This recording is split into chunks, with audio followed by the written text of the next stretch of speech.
Hello everyone, thanks for coming back, and in this video we're going to cover the top performing bond funds as of fourth quarter 2020.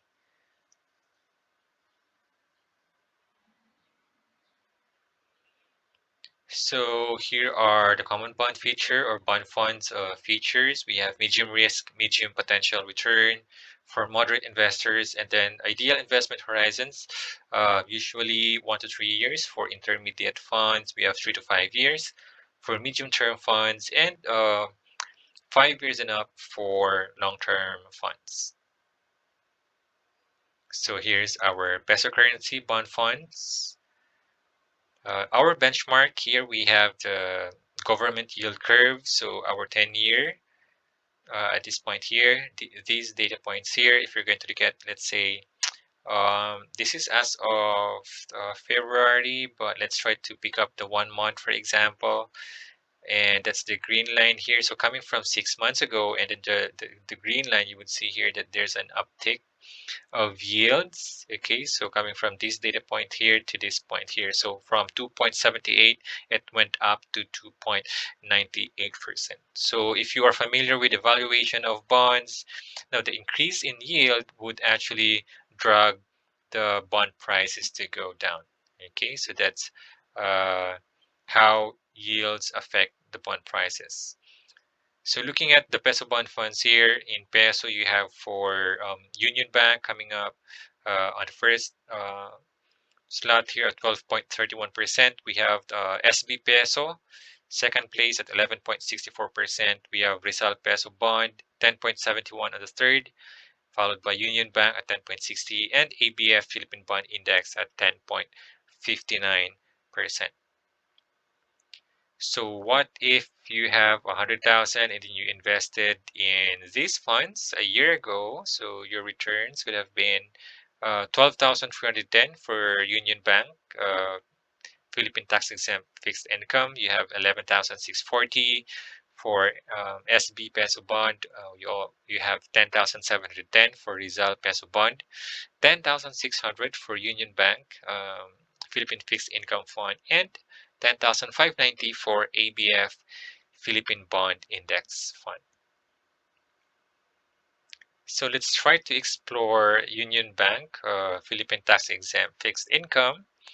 So here our minimum investment, it's quite high. That's 100,000. Okay, so it's very uncommon because some of the funds that we have reviewed is around 5,000 or 10,000 minimum, but this fund here is actually with a minimum of 100,000. No holding period though, even though it's a bond fund, and then the trust fee is 0.25%. So the objective strategy of the funds we have here long-term, okay, long-term investment, and then recommended to moderately conservative investors. So here's the performance of the fund, a snapshot since 2015 to 2020. If we're going to look at here, it's almost like mirroring the benchmark for from 2015, I think for roughly 3 years till 2018, and then it started to outperform the benchmark sometime here in 2019 and 2020. So again, we have here an environment where we have decreasing interest rates, and so that would push the bond prices to go up. So that's the main reason why this later part here, the bonds or the fund rather started to outperform the benchmark. Weighted average duration in years, that's 3.64 or more than 3 years. So for our portfolio allocation, you can see here that majority of the fund is allocated to government bonds, so that would make it more stable, 65%. Now for 1 month performance, that's around 0.77%, 6 months 0.66, and for 1 year, that's 12.31%. So top 10 holdings, we have RPB and some of corporate debt instruments coming from blue chip companies. Moving on to our dollar currency, we have here the benchmark, the US government yield curve. Now looking at the 10-year Yield, we have the same scenario here. 6 months ago, that's around 0.538, and then it moved up somewhere in 1.039 a month ago. So again, higher interest rate, higher yield would drag the bond prices to go down, an inverse relationship. So our funds here, dollar denominated. On the first place, we have Metro Dollar Asian investment grade. That's 7.32, followed by SB Dollar 6.91, BPI Invest Philippine Dollar Bond 6.87, Odyssey 5.89, and China Bank at 5.76%. Now, what if you have $10,000 and then you invested in these funds a year ago for Metro Dollar Asian? You could have earned 732 for SB Dollar, 691 for BPI Invest, 687 for Odyssey, 589, and for China Bank, that's $576. So let's try to explore Metro Dollar Asian investment grade bond. You have here minimum investment of $500, additional of 100. So take note of this holding period, so you can just pull out your money anytime because of the 7 calendar days holding period. So be aware of that. Otherwise, you will be charged of 50% of the income. Okay. So we have here very minimal trust fee though. That's 0.089 percent. So less than 0.1%. That's acceptable. And this fund is recommended to aggressive clients.